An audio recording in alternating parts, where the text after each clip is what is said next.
बिस्मिल्लाहिर्रहमानिर्रहीम। अस्सलाम वालेकुम नाज़रीन, मेरा नाम है नाइला अली। मैं स्टूडियो में आज आपसे मुखातिब हूँ। मेरे साथ दो अहम मुल्क के मायानाज़ शख्सियात मौजूद है।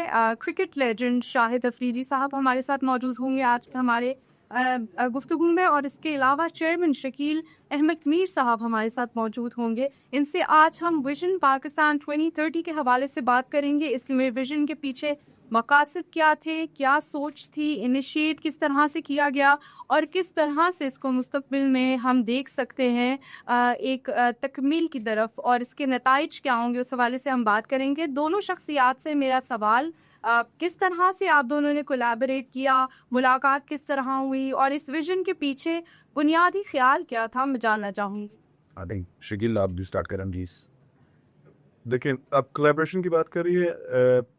मैं तो काफ़ी अर्से से पिछले 10 साल से इस मिशन पे काम कर रहा था। होता ये है कि आपको ज़बरदस्त किस्म के लोग, साफ सुथरे लोग, विजन वाले लोग, जिनकी वाइब आपके साथ मैच हो रही हो और जिनका विजन आप जैसा हो। तो शाहिद भाई को काफ़ी अर्से से हम फॉलो भी कर रहे थे। ख़ास तौर पे इन्होंने फाउंडेशन के लिहाज से जो काम किया, माशाल्लाह हर इलाके तक ये पहुंचते हैं और हर तरीके से उन उन लोगों की मदद करें जिनको सबसे ज़्यादा पहले मदद की ज़रूरत है। तो ये देखते हुए कि इनके दिल में जो दर्द है, जहाँ भी आप देखें, आप मीडिया भी देखें, पाकिस्तान की बात करते हैं, सबसे पहले पाकिस्तान। तो वो नेचुरली हमारा जब आपस में बातचीत हुई, मुलाकात हुई, तो ऐसे लगा जैसे दो भाई बात करें और एक ही मिशन पे हैं दोनों। तो वहाँ से नेचुरली ये डिस्कशन शुरू हुई और मुझे पता था कि मेरा जो ये विजन है, विजन 2030, उसके लिए मुझे कोई ऐसी शख्सियत चाहिए जो सेलिब्रिटी और ये सारा स्टेटस तो हो, लेकिन दिल से वो वाकई पाकिस्तान के लिए प्रैक्टिकल कोई काम कर रहा हो। और वो मेरे ख्याल में इनके अलावा मुझे कोई और नजर नहीं बेशक, आता। इसमें कोई शक नहीं लागा। बहुत सारी आपके पास ऐसी अपॉर्चुनिटीज दिन भर आती होंगी।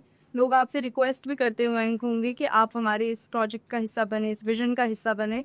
आपने शकील अहमद मीर साहब को डेफिनेटली जब आप थोड़ा सा बैकग्राउंड में जाते हैं, जब भी किसी के साथ आप काम करना चाहते हैं, एक चीज़ जो मुझे इसकी अच्छी लगी वो ये कि पाकिस्तान से ताल्लुक़, पाकिस्तान से बाहर ज़िंदगी गुजारना, वहाँ अपने आप को अपने पाँव पे खड़ा करना, ये बहुत बड़ी बात थी। एंड देन आप पाकिस्तान को नहीं भूले।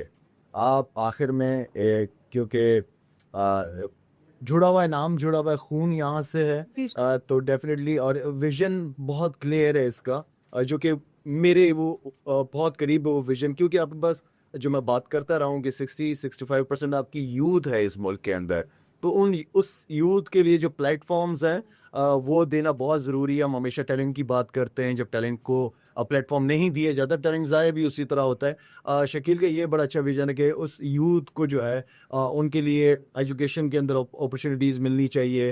उनको बिजनेस कम्युनिटीज़ के साथ कैसे अटैच किया जाए, स्किल्स के ऊपर काम कैसे किया जाए इन बच्चों के लिए। बाकी जो कि पाकिस्तान है खूबसूरत बड़ा मुल्क है, मैं भी बहुत घूमा हूँ पाकिस्तान, कोना कोना देखा है। तो definitely infrastructure compare to other countries वो आप करते हो, खूबसूरती है कि जैसे, लेकिन इंफ्रास्ट्रक्चर में वो आगे हैं हमसे, तो उसके ऊपर इसका विजन बड़ा क्लियर है।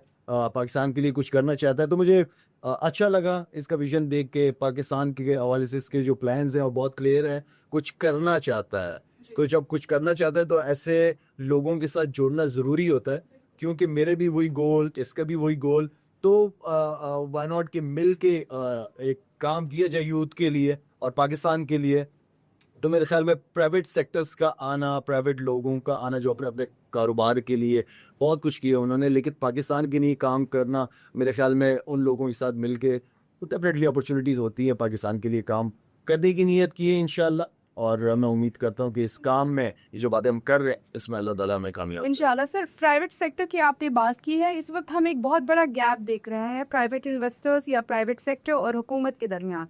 आप चूंकि यहाँ के मकामी हैं, क्या आपको लगता है कि ये विजन हुकूमत और प्राइवेट सेक्टर को एक दूसरे के करीब ला सकता है? देखिए, आपको जो इदारा बना FPCCI, देखिए कि वो बड़ा अच्छा काम कर रहे हैं। आतिफ शेख साहब बहुत ज़बरदस्त तरीके से, उनके साथ भी मेरे कुछ दिनों पहले मुलाकात हुई है, जो आपकी पूरी पाकिस्तान की बिजनेस कम्युनिटी उसको लीड करते हैं। देखिए, बिजनेसेस, हुकूमतों का काम बिजनेसेस करना नहीं है, हुकूमत का काम जो बिजनेसेस करते हैं उसको मैनेज करना है, जो सबसे इम्पोर्टेंट चीज़ है जो हमने दुनिया में देखा है। उनको मैनेज करना, उनकी क्या प्रॉब्लम्स है उसको एड्रेस करना, एंड देन उसके ऊपर काम करना, ये सबसे इम्पोर्टेंट चीज़ है। तो मेरे ख्याल में अगर एक बंदा आया है और बाहर की दुनिया से पाकिस्तान में काम करने के लिए, अपने बिजनेस को भी यहाँ पे पाँव पे खड़ा करने के लिए, तो उसके लिए हुकूमतों की जो जिम्मेदारी है वो मेरे ख्याल में पूरी करनी चाहिए। और आई थिंक के प्राइवेट सेक्टर की फिर से बात कर रहे हैं, पहले भी की है कि उनका आना हर हाल में बहुत ज़्यादा इम्पोर्टेंट है। इस वक्त ज़रूरत है पाकिस्तान को, हर एक बिजनेस कम्युनिटी के लोग की, मेरी, आपकी, हम सब की, मीडिया की, सबकी ज़रूरत है इस वक्त पाकिस्तान की, क्योंकि सिचुएशन इस तरह की है, सैलाब, फ्लड्स भी है, सिक्योरिटी के हवाले से भी है, तो ओवरऑल पाकिस्तान को इस वक्त सबकी ज़रूरत है। सर, एक कंबाइंड एफर्ट की ज़रूरत है, जैसे आपने कहा, बिल्कुल ठीक कहा आपने। लेकिन पाकिस्तान में आकर मीर साहब, आपने कैसे सोचा कि जहां इस वक्त पाकिस्तान का जो इन्वेस्टर है, हमने देखा काफ़ी अरसे से नाउमीदी नज़र आई है, आपने कैसे सोचा कि पाकिस्तान में आया जाए और इन्वेस्ट किया जाए और ख़ासकर यूथ के लिए काम किया जाए? अच्छा, ये सबसे पहले जितने भी लोग हैं, इवन मेरे पार्टनर्स हैं इंटरनेशनल, क्योंकि मेरा ज़्यादा जो होल्ड है इंटरनेशनल मार्केट के अंदर है मेरे बिजनेसेस का, दुबई, मिडल ईस्ट और यूरोप की। तो सारे लोग यही कहते हैं, जब मैं पाकिस्तान की बात करता हूँ, वो सबसे पहले यही कहते हैं, यार पाकिस्तान, वहाँ के हालात देखो, वहाँ का माहौल देखो। तो मेरा कहना ये होता है कि यार जब एक फैमिली होती है, फैमिली में एक आगे निकल जाता है, एक आपका भाई है, एक बहन है, वो कभी कभी पीछे रह जाते हैं। तो आप ये नहीं करते कि यार इसको फैमिली से निकाल दो, या इसके लिए मैंने कुछ करना नहीं, उसके लिए आप क्या क्या क्या कुछ नहीं करते। हमारे ओवरसीज जाते हैं यार, वो मिलियंस कमाते हैं या $1,00,000 कमाते हैं, जिससे सबसे पहले ख्याल किसका आता है? अपने घर का, अपनी माँ का। तो ये धरती हमारी माँ है ना। तो मेरा तो हमेशा यही आइडिया रहा है कि जो कुछ भी हूँ इस धरती की वजह से, इस मुल्क की वजह से हूँ। तो मेरा जो कुछ है वो इस मुल्क का है। लाइकवाइज इसी इंस्पिरेशन, इसी मोटिवेशन पे मैं जिससे भी बात करता हूँ, मेरे मुंह से हमेशा ये बात निकलती है, यार अपना घर है। वो कहते हैं कि आओ अपने जिस्म चुन दे ईंट पत्थर की तरह, बेदरो दीवार है लेकिन ये घर अपना तो है। तो वो मोटिवेशन है पीछे, यार हमारा घर है, हमने ये विजन लेके आए हैं, हमने इमेज बदलना है। बदलना नहीं है मतलब दुनिया को पता नहीं है, यानी हम अपनी न्यूज़ मीडिया देखें, चैनल्स देखें, हर जगह वो नेगेटिव न्यूज़, लड़ाइयाँ ये दिखा रहे हैं। जो इतने इतने खूबसूरत लोग हैं, इतनी इतनी खूबसूरत जगह हैं, इतने ज़बरदस्त लोग हैं, यानी मुश्किल हालात में किसी ने एक बिजनेस बनाया और वो 10,000 लोगों को नौकरियां उसने दी, तो वो एक हीरो है ना वो मुल्क के लिए। सो उसके पीछे सिंपल यही विजन है, सिंपल यही मिशन है कि सब लोगों ने, आपने कहा कि आपकी कोलैबोरेशन है, ये मेरे और लाला की कोलैबोरेशन नहीं, ये पूरे पाकिस्तान की कोलैबोरेशन है, हर एक का ये प्रोजेक्ट है। और हर शहर में जाएंगे, हर एक शोबे में हम लोगों को अपने साथ खिलाएंगे और हमने मिल के काम करना है। एंड वो जो हालात की बात है, इसलिए मैं ग्रास रूट पे आया हूँ कि यहाँ पे हम वो प्लेटफॉर्म्स बना दें कि इंटरनेशनल गोरा यूके बैठा, अमेरिका बैठा, यूरोप में बैठा, उससे दूसरी दफ़ा सोचना है कि पाकिस्तान में वो पैसा लगाने लगा, कॉन्फिडेंस के साथ और international laws and regulations and procedures के साथ वो पैसा लगा सके, उससे उसको प्रॉफिट भी मिले और पाकिस्तान का जो इकॉनमी उसकी उसमें बेहतरी है। सर, आपसे मेरा सवाल है, अब आपको हमने खेलों के मैदान में देखा है, आप जिस तरह से टीम को साथ लेकर चलते हैं और एक यूनिटी का फॉर्म हमें नज़र आता है खेल के मैदान में, यहाँ पे भी क्या वही यूनिटी दिखाने जा रहे हैं? और इस तरह से यूथ को यूनाइट करने के लिए क्या ऐसे इक़दाम करने चाहिए जिससे मुस्तकबिल में हमें नज़र आए कि हमारी यूथ यूनाइट हो चुकी है और उसका एक प्रोडक्टिव रिजल्ट आ रहा है? देखिए, ये पहली बात तो ये है कि यूथ को बिजी रखें। बहुत सारे बच्चे फारिग बैठे हुए हैं, ठीक है ना, और बच्चे इसका इंतज़ार कर रहे होते हैं कि वो कहते हैं कि यार पैसा होगा तो कुछ काम करेंगे, जबकि पैसा कहता है कि मेहनत करो, मैं खुद आ जाऊंगा। तो ये उनके दिल दिमाग में बात बिठानी कि बैठे बैठे कमाई नहीं होती, आप मेहनत करो, मंजिल आसान हो जाती है। उनको आई थिंक कि जो भी शकील ने बात की, ग्रास रूट लेवल जहाँ पे सबसे ज़्यादा ऑनेस्टली स्पीकिंग ज़रूरत है, हमें बच्चों को इंगेज करना पड़ेगा। हमें स्किल्स के ऊपर जो मैं बात करता हूँ कि उस पर बहुत ज़रूरत है। यहाँ बहुत सारी ऑर्गेनाइजेशंस बहुत अच्छा काम करती हैं, सारा कुछ, लेकिन हमें हमारा जो तबका है जिन्हें हमें पाँव पे खड़ा करना है, वो आपके इस्लामाबाद या कराची या लाहौर ही पाकिस्तान नहीं है। इनके बलूचिस्तान जैसा एरिया, केपी के जैसे इनके सबब में, कराची के सबब में अगर आप देखें तो लोग आई थिंक कि जो ज़िंदगी गुजार रहे हैं वो तो मुझे और आपको शुक्र अदा करना चाहिए। तो उन बच्चों को, उन लोगों को जब आप पाँव पे खड़ा करना शुरू कर देंगे, दैन आपका मुल्क, उसके बाद ये सिर्फ मुल्क जो है ये एलीट क्लास का नहीं है सिर्फ, ये उनका भी हक है, उनकी भी बहुत सारी तकलीफें हैं, ज़रूरतें हैं, चाहे वो किसी भी हवाले से हो। उनको देखना, उनके पास जाना, वहाँ पे जाके काम करना। अगर पाकिस्तान को आप पे पाँव पे खड़ा करना है तो उन लोगों को पाँव पे खड़ा करना पड़ेगा। सर, बिल्कुल ठीक फरमा रहे हैं आप।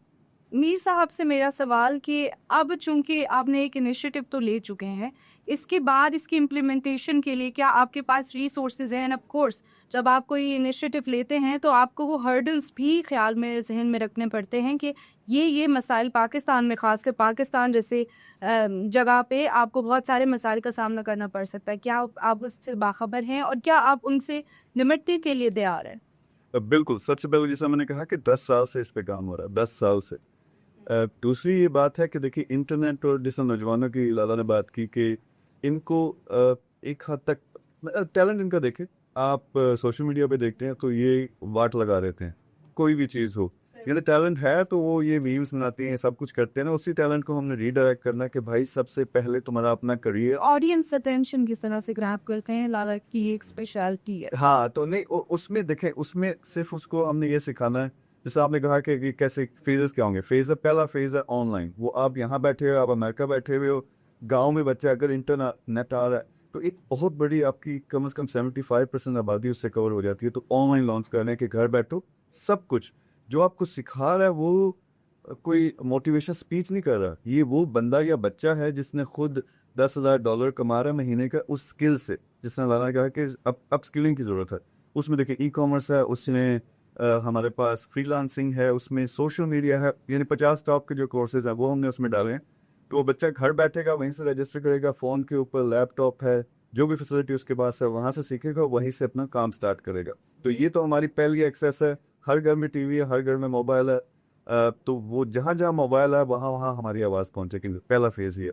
फिर सेकंड फेज़ में हम ये करेंगे कि हर डिस्ट्रिक्ट के अंदर, अगर 58-60 डिस्ट्रिक्ट हैं तो वहाँ पे हमने फिजिकल फेज वाइज होगा, यदि 5 साल के अंदर ये पूरा होना, तो हर डिस्ट्रिक्ट तक हमने पहुंचना और वहाँ पे स्पेस देनी कि ये बच्चे आके वहाँ पे फिर काम कर सकें को वर्किंग स्पेस में। और फिर आप बेयर इन माइंड कि हमारा रियल एस्टेट का और टूरिज्म का बहुत बड़ा सेगमेंट है, फिर हमारा बिजनेस है, हब का सेगमेंट है। तो ये सब को हमने एक जगह पे एक हब में लेके आना कि वहाँ हमारा बच्चा भी है जो अब सीख चुका है, जो अब काम करना चाहता है, और उसके साथ साथ वहाँ पे बिजनेसेस हैं जहाँ पे जॉब्स प्रोड्यूस हो रही हैं, काम प्रोड्यूस हो रहा है, और वहाँ ओवरऑल इकोनॉमी को हम फ़ायदा पहुँचा रहे हैं। और यहाँ एक बहुत ज़रूरी बात है, तब मैं बच्चों को क्या सिखाता हूँ कि मांगने वाला नहीं, देने वाला बनो। यानी इस लेवल पे आपने पहुँचना है कि आप आगे देखभाल कर रहे हो। इमेजिन कि एक लाला और इन्होंने अपने फाउंडेशन के ज़रिए कितने हज़ारों लाखों लोगों तक पहुँचते हैं। हमारे पास 100 ऐसे स्टार हो जाए, यू कैन इमेजिन।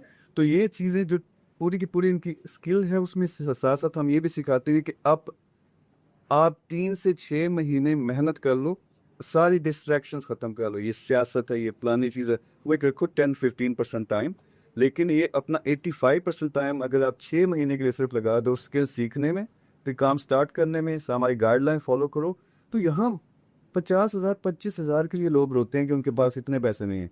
$1,000 हर नौजवान हमारा कमा सकता है। $1,000 ये 1 लाख बंदों को ट्रेन करके उससे जो रिजल्ट आए, मैं उसकी बेस पे बात कर रहा हूँ। तो इस पे जो इंफ्रास्ट्रक्चर है, प्रॉब्लम्स हैं, लेकिन सबसे बड़ा पैसों का मसला होता है। हमने $multi-million सिर्फ इस प्लेटफॉर्म के लिए इस पे लगा भी चुके हैं। जो बनाया हमने AI बेस्ड है, कम्प्लीटली AI बेस्ड। दुनिया में पहला सिस्टम है जिसमें ऑटोमेटेड आप जाएंगे, रजिस्टर करेंगे, आपको चीज़ सीखते हैं, उससे आपका जो टेस्ट होंगे वो AI बेस्ड है उसके दौरान ही। यानी हमारा आपने अटेंशन की बात की कि बच्चा होता क्या, जोशीला तो हो गया, लाला को देखा कि मैंने भी स्टार बनना है, मैं स्किल और पैसा कमाना वगैरह वगैरह, उसने वीडियो देखने शुरू की, 2 मिनट बाद उसकी अटेंशन खत्म हो जाती है। नहीं, हमने AI में ऐसे उसको बनाया है कि आप 1 मिनट की वीडियो देखें, वीडियो रुकेगी, खुद ब खुद क्वेश्चन आ जाएगा, ये 1 मिनट में क्या बात हुई थी। फिर करते करते यानी पूरे टेस्ट हैं, और उसी से फिल्टर होकर हमारे टॉप के नौजवान निकलेंगे। कौन के टॉप नौजवानों को हमने पकड़ना है, बिजनेस के साथ कनेक्ट करना है, उनको काम देना है, या उनके साथ मिलकर काम करेंगे, बिजनेसेस करेंगे, वही पे रोल मॉडल बनेंगे नेक्स्ट लोगों के लिए। तो चैलेंजेस तो बहुत है, लेकिन अगेन अगर आप चैलेंजेस से घबराते हैं तो फिर तो मेरे ख्याल में ज़िंदगी में आप कुछ नहीं कर सकते। लाला किस किस किस्म के चैलेंजेस से गुजर के, यानी क्या क्या बात नहीं होती, क्या क्या, इवन आप क्रिकेट की बात करें, आप ज़िंदगी की बात करें, तो कोई किसी लेवल पे जब स्टार पहुंचता है तो आपको फ्रंट नज़र आ रहा होता है, उसका सीना थोड़ा फेलियर, पीछे जो तीर लगे हुए कमर के, यानी किस किस चीज़ से गुजरना पड़ता है वो लोग नहीं देखते। हालांकि लेसन उधर है, उसके स्ट्रगल में लेसन है। ये देखना कि प्रेस कॉन्फ्रेंस में बड़े मीडिया के ऊपर बैठ के जो इंटरव्यूज़ हैं, वो असल उसकी जो स्ट्रगल है लाइफ की, लाला की स्टोरी है, बड़े बड़े लोगों की स्टोरी है, वो अगर आप देखो तो मेहनत है। अभी लाला कह रहे हैं यार मैंने जाना, अभी जिम जाना है, लाला को क्या ज़रूरत है फॉर एग्जाम्पल, फिटनेस का केयर कर रहे हैं, अपने खाने पीने का ख्याल रखते हैं, हर चीज़ का एक डिसिप्लिन है, उठने का टाइम, सोने का टाइम। तो यही छोटी छोटी चीज़ें लोगों को समझ नहीं आती कि इनको आप इम्प्लीमेंट कर लो अपनी ज़िंदगी पे, तो ज़िंदगी तो खुद ही बदल जाएगी। तो चीज़ अचीव करने की आपको थोड़ा सा डिसिप्लिन लाइफ के अंदर बहुत ज़रूरी है। सर थोड़ा नहीं, आपको देख के तो लगता है बहुत ज़रूरी है। थोड़ा का मतलब ये कि थोड़ा तो कर ले, स्टार्ट तो कर दे साथ। यानी कि हमसे उम्मीद यही है कि थोड़ा सा कर थोड़ा अच्छा हो जाए। हो जाएगा। ठीक है सर। नौजवानों को एक जो सबसे बड़ा आजकल गिला हम सुनते हैं नौजवानों से, वो ये कहते हैं कि हमारे पास वसाई की कमी है, हमारे पास प्रॉपर एक बैकग्राउंड मौजूद नहीं है। उस तक रसाई को किस तरह से आप लोग यकीनी बनाई? अच्छा, वसाइल की कमी, पहले तो इसमें कुछ रियलिटी नहीं है। अगर आपके पास इंटरनेट मौजूद है, आपके पास मोबाइल फ़ोन मौजूद है, तो आपके पास दुनिया का टॉप का इक्विपमेंट मौजूद है। यहाँ क्या करता है, यानी इतनी एग्जांपल्स हैं। एक बच्ची जो घर में, बच्ची को बड़ा शौक होता है कि वो जोड़े बनाती है, कपड़े बनाती है, उसका नए नए डिज़ाइन, उन्होंने वो बनाने शुरू किए, मोबाइल पकड़ा, उसकी वीडियो बनाने शुरू करी, इंस्टाग्राम पे वो फेमस हुई, वहाँ से एक बिजनेस निकल पड़ा, 15-20 लाख घर बैठे कमा रही। सो उनको समझाना सिर्फ ये कि आपके पास, यार आप गवर्नमेंट को कहते रहते हो, आप कहते हो लाला क्या कर रहा है, आप कहते हो मीर क्या कह रहा है, आप कहते हो कि अमेरिका क्या कर रहा है हमारे लिए, दुनिया क्या कर रही है। तो दुनिया ने जितना वो कर सकते हैं करेंगे, लेकिन आप तो खुद, आपके पास जो रिसोर्सेज हैं, जो आप सोशल मीडिया पे, ये आपकी उंगली चलती रहती है हर टाइम। आप टिकटॉक देख रहे हो, आप फेसबुक देख रहे हो, आप ड्रामे देख रहे हो, ठीक है देखो वो, पर उसको लिमिट कर दो। उससे में आपके पास इतना नॉलेज मौजूद है पूरी दुनिया के अंदर कि आप वो चीज़ें उससे सीख के, जैसे हमारा प्लेटफॉर्म यूज़ करके, उसी पे आप मोबाइल फ़ोन से काम करेंगे। सो अगेन, जो वसाइल का कहते हैं, मेरे ख्याल में इसी चीज़ की तो हमने रीप्रोग्रामिंग करनी है कि उस फेज से आप बाहर रहो। आपके साथ सब कुछ, दुनिया एक इंटरनेट की वजह से एक ग्लोबल विलेज बन चुकी है। आप यहाँ बैठो, यहाँ से अपने स्किल अमेरिकन लोगों को दो, यूके के लोगों को दो, आप ऑस्ट्रेलिया के लोगों को दो। तो ये जो चीज़ है, ये सिर्फ क्योंकि वो सोशल मीडिया सीख चुके हैं, और मे बी, सॉरी टू से, मे बी उसका जो नेगेटिव एंड है, वो लड़ाई करने वाला, कमेंट करने वाला, वो सीख चुके हैं।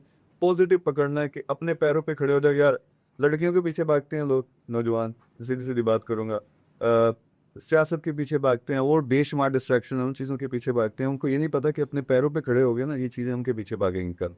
तो this is the simple message कि वसाइल की मेरे ख्याल में कोई कमी नहीं। हम इंशाल्लाह कोशिश करेंगे कि दूर दराज के जो इलाके हैं, जहाँ वाकई इंटरनेट नहीं है, जहाँ सहूलियत मौजूद नहीं है, वहाँ हम सेंटर्स बना दें।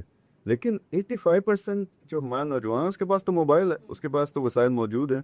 ये हमारा स्टार्टिंग पॉइंट है, और इंशाल्लाह क्रिस्टो पूरे पाकिस्तान में देख रहे हैं। लाला, आप इस विजन का फेस होने जा रहे हैं और आप एक एम्बेसडर कहलाएंगे इस विजन का।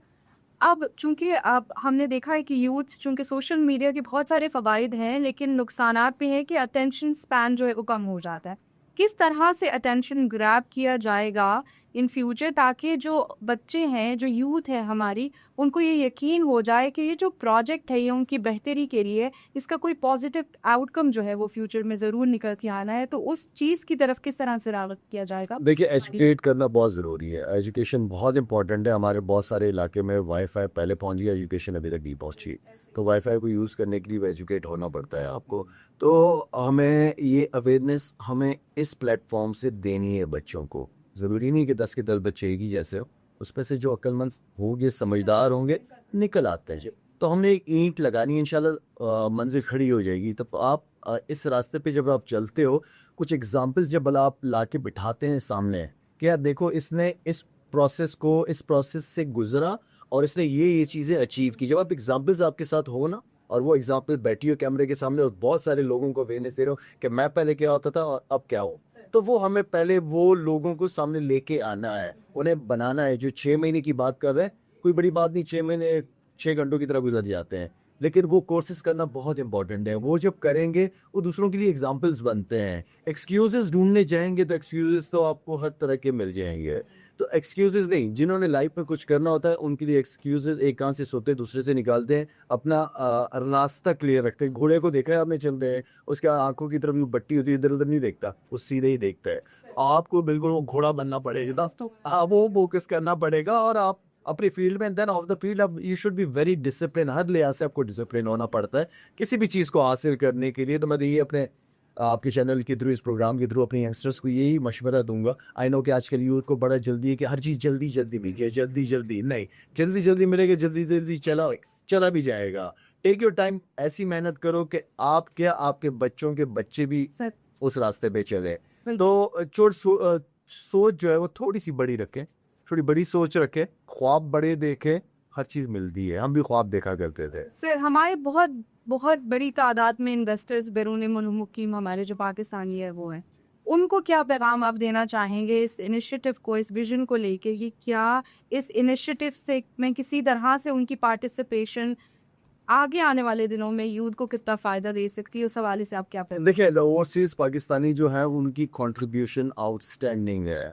वो हमारी पाकिस्तान की स्ट्रेंथ थी, है और रहेगी।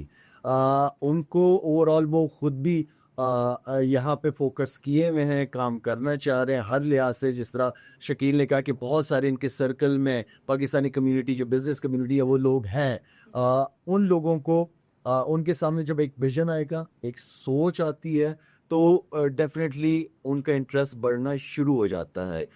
ऐसे बहुत सारे लोग हैं जो पाकिस्तान में कभी उन्होंने आए नहीं होंगे 20-20 25-25 साल का गैप होगा, लेकिन वहाँ से बैठे बैठे पाकिस्तान के लिए कुछ कर रहे हैं यहाँ पे। देखिए, जहाँ तक टैलेंट की बात है, मेरे दोस्त है मैनचेस्टर में, कोरिक कंपनी है, वो भी उसका पार्ट है, शेयर होल्डर है। ऑस्ट्रेलिया में काम करते हैं, वो साउथ अफ्रीका में काम करते हैं, इंग्लैंड में काम करते हैं, अमेरिका काम करते हैं। तो उनके साथ मैं वैसे ही बैठा हुआ था। मैंने कहा, यार तुम लोग इतना काम करते हो, पाकिस्तान में क्यों काम नहीं करते? वैसे ही बैठे बैठे जिस तरह हम बैठे हैं। तो उन्हें बोला, लाला आप कहें हम काम शुरू कर देते हैं। मैंने, यार इतना टैलेंट है, करें आप काम। आज माशाल्लाह से उन्हें तक में 7-8 महीने होंगे। 7-8 महीने के अंदर उन्होंने इस वक्त पिंडी का कोई 250, इस्लामाबाद का 250 से 3 बच्चा हायर किया हुआ है, जिनकी लाख सवा 2 लाख उनकी सैलरीज है। कॉल सेंटर्स हैं उनके, बड़े प्रोफेशनल तरीके से काम करते हैं। जब मेरी गुरुओं के साथ इंग्लैंड में बात हुई, मैंने कहा तुम लोगों को कैसा लगा टैलेंट? मैंने कोई गलत मशवरा तो नहीं दिया, तो मेरी वजह से कोई नुकसान तो नहीं हुआ? उन्होंने कहा कि लाला, हमने इस्लामाबाद का जो टैलेंट देख लिया या पिंडी का जो टैलेंट देख लिया, हमने ये टैलेंट अमेरिका में भी नहीं देखा। मैंने कहा मजाक कर रहा होगा। उसने हाथ उठा के कसम खाई कि मैंने ऐसा टैलेंट पाकिस्तान का नहीं देखा। तो वहाँ बैठे बैठे मैं अपने आप को प्राउड फील कर रहा था कि यार मेरा पाकिस्तान अच्छा, माशाल्लाह ज़बरदस्त। कहने का मतलब ये है, अपॉर्चुनिटीज़ होती है पाकिस्तान के लिए। लोग काम करना चाहते हैं पाकिस्तान में, उन्हें लोग चाहिए, उन्हें एक सोच चाहिए, विजन चाहिए। जिस तरह शकील का विजन है कि पाकिस्तान के लिए टूरिज़म में, आईटी में या हेल्थ में किसी भी हवाले से काम करना चाह रहे हैं, तो लोग है करना चाहते हैं। उन्हें विजन दिखाना, प्लेटफॉर्म देना है उनको कि यार हम हैं पाकिस्तान में, काम करने के लिए आप आएँ। इस पर थोड़ा सा मैं ऐड भी करना चाहूँगा, जैसा दादा ने फरमाया कि ये पहले एग्जांपल से होता है। जैसा अगर आप पहले हीरो खड़े करते हो, फॉर एग्जांपल अगर मैं ये बात कर रहा हूँ, तो मैंने क्या डिसाइड किया, दैट्स 18 मंथ्स अगो मैंने डिसाइड किया कि मेरे 500 से ज़्यादा ये मिडिल ईस्ट पे लोग हैं जो एम्प्लॉइज़ हैं, मैंने half of that I have to move to Pakistan. यानी मैं खुद इब्तदा करूँगा तो बाहर से कोई आएगा ना। तो वो अब इस लेवल पे पहुँच गया है कि मुझे सिर्फ 20% ओवरऑल जो इंटरनेशनल मेरी कंपनीज हैं उसमें इंटरनेशनल लोग चाहिए, बाकी सारे के सारे मैं मूव कर रहा हूँ and Veer half way through. तो जो मेरा भी बिल्कुल एग्जैक्टली ये एक्सपीरियंस है कि अगर हम उनको ट्रेन प्रॉपरली कर दें, उनकी कम्युनिकेशन स्किल, उनकी स्किलिंग जो है वो प्रॉपर तरीके से हो, तो देयर बेस्ट। मैं वैसे नहीं कहता कि मीडिया पे मशहूर होने के लिए कि हमारे नौजवान सबसे ज़्यादा टैलेंटेड है। वो जब वो काम पे आ जाता है तो वो टैलेंटेड है। तो उसको ओवरसीज़ को सिंपल ये बताते हैं कि देखिए आपका फ़ायदा है, ये चैरिटी नहीं है। मैं पहले बता दूं, चैरिटी एक एंगल है कि गरीबों के लिए हमने घर बनाने हैं, स्कूल बनाने हैं, हॉस्पिटल बनाने हैं, लेकिन this is a business as well. तो आप जो पैसा लंदन में किसी कंपनी में लगा रहे हो और उससे आप साल का 6-7% कमा रहे हो, यार पाकिस्तान में लगाओ 80% आता है। यहाँ कोई लिफ्ट नहीं करवाता इन्वेस्टर पाकिस्तान में जब 6-7% महीने का उसको प्रॉफिट ना आए। So these are huge profits, लेकिन इसको सिस्टम में लेके आना, क्योंकि रिस्क भी उतना ही। तो उनको सिर्फ ये बताते हैं कि यार प्रोजेक्ट बना के प्लान ग्राउंड पे खड़ा करके बताते हैं कि यहाँ आके आप ही काम करो। फिर दूसरे, आप international top companies, $multi-billion valuation की कंपनीज हैं, उसमें डायरेक्टर पाकिस्तानी है, उसमें सीनियर लेवल पे पाकिस्तानी काम कर रहे हैं, नौजवान वहाँ भी काम कर रहे हैं ओवरसीज। तो उन सबको कनेक्ट करना कि वो भी ये सिखाने में भी काम आए और दूसरा कनेक्ट हो जाए, यहाँ के टैलेंट के साथ कनेक्ट हो जाए। तीसरा, अच्छे प्रोजेक्ट्स हैं यार लगाओ। मैं अगर एक टावर बना रहा हूँ मरी के अंदर, तो मैं वो बिजनेस भी है ना, यानी उससे वो क्या कहते हैं, जो हम इंफ्रास्ट्रक्चर बना रहे हैं उसमें ही फायदा होगा, लेकिन इससे कमाना भी है, वो बेचना भी है। तो मैं एक बना रहा हूँ यार, 100 मिल जाओ मेरे साथ ओवरसीज, 100 टावर्स खड़े कर देते हैं पूरे सारे शुमाली इलाका जात में, हॉस्पिटल्स बना देते हैं, यूनिवर्सिटीज बना देते हैं। तो इस तरह के जब सारे मिल के काम करेंगे तो आई फील 100% एग्री विद अल्लाह के सबसे बड़ा जो हमारा असासा है इस वक्त, तो अब तो नौजवान है, लेकिन ओवरसीज़ ने जो काम किया बाहर जाके, और वो ऐसे ऐसे लेवल पे पहुंचे हैं कि वो हमारे साथ मिल के काम करते हैं। तो ये जो हम टारगेट्स की बात करें, दिस इज़ नथिंग एंड इंशाल्लाह वी विल अचीव दैट। इंशाल्लाह सर, इंशाल्लाह सर। टूरिज्म के हवाले से भी आपका प्रोजेक्ट का एक पिलर है ये भी। नॉर्दर्न एरिया से, चूंकि मेरा खुद का ताल्लुक नॉर्दर्न एरिया से है, तो बहुत सारी ऐसी जगह है जो अनएक्सप्लोर्ड है और लोग वहाँ तक उनकी रसाई नहीं है, या प्रॉपर उनकी मार्केटिंग नहीं हुई, या उस तरह से उनको दिखाया नहीं गया है, जिसकी वजह से वो अभी भी वो जो नेचर है वो अनटच्ड है। उस हवाले से क्या आपकी स्ट्रैटेजी भी, क्योंकि मेरे पर्सनल इंटरेस्ट की बात है तो मैं पूछ रही हूँ, क्या आपके पास कोई ऐसी प्लानिंग है नॉर्थ साइड में या ऐसे इलाकों में जो अनएक्सप्लोर्ड है? सबसे मुश्किल होता है बारिश का पहला कतरा। तो हम इस विजन के जरिए क्या करें कि हम प्रैक्टिकली लोगों को करके दिखा रहे हैं। जिस तरह टावर्स बना रही है, इंफ्रास्ट्रक्चर बना रही है। अब यहाँ ये स्टार्ट कहाँ से हुआ? जैसा आप कहते हैं स्विट्ज़रलैंड और बाकी जगहों पे मेरा अक्सर आना जाना होता है। तो डिफरेंस क्या होता है? यानी स्विट्ज़रलैंड के अंदर इमेजिन करें कि रात के 12 बजे मैं, स्विमिंग पूल है, बाहर -5 है, ये आउटडोर स्विमिंग पूल है, हीटेड, उसमें मैं बैठा हूँ और सामने वो सारा उनका मंजर है, खूबसूरत सा जो पहाड़ियाँ हैं और उनके इलाके हैं।